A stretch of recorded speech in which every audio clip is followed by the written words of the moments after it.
10 years ago, we had 30 kids in the school who were First Nations, and they decided to create a First Nation support worker position. And the idea behind it was to create a liaison between the community and our school.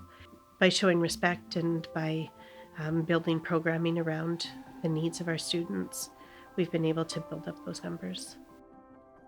My main focus as a First Nations support worker is to make sure that our First Nations kids are comfortable and know that they do have support with their learning here. Having that someone that they know is in their corner and understands culturally and, what they're expected in a Catholic school is helpful to them. It is important for both First Nations and non-First Nations to share similar experiences, and it helps the children to understand each other's culture and to get along better.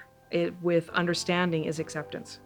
So a potlatch is a wonderful way to incorporate the whole school and our community together. The idea of using the potlatch was twofold. One, it creates a traditional, it celebrates the traditions of our Cowichan people, but it also builds the bridge, because for many years the European culture outlawed the potlatch. And so for us to bring it forward into a Catholic school, we thought was really important to show how much the healing that we're trying to start. Everyone had a hand in making gifts or making a part of the lunch. So they made bannock, the grade 7s, and so and cedar bracelets and whatnot. So they all have had a hand in putting together the potlatch, right? And so they'll be able to see it all come together. And I think that just gives them a sense of family and community. We also wanted something that would build leadership.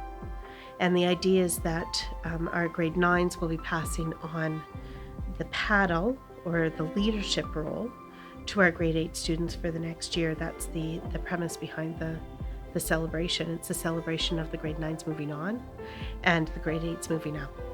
What it's done is it's given a sense of confidence to our students, because the culture is respected and it is treated with the utmost respect, and it allows them to feel a sense of pride in who they are, but also a sense of belonging, because if you are respected, you belong. The elders, we go and talk to them first, because in our culture we make sure everything's okayed by them and approved. So we went to them and talked to them what they would like us to do to the best represent them. And so they were on board and they kind of guided us through as much as they could. Last year and this year, they're just giving more reinforcements of how the ceremony should go. We have someone on our school council who is First Nations, and she will be giving me more advice. I don't presume to know how to help heal. I have not experienced that kind of pain. So we look to others and then we follow their advice with their children.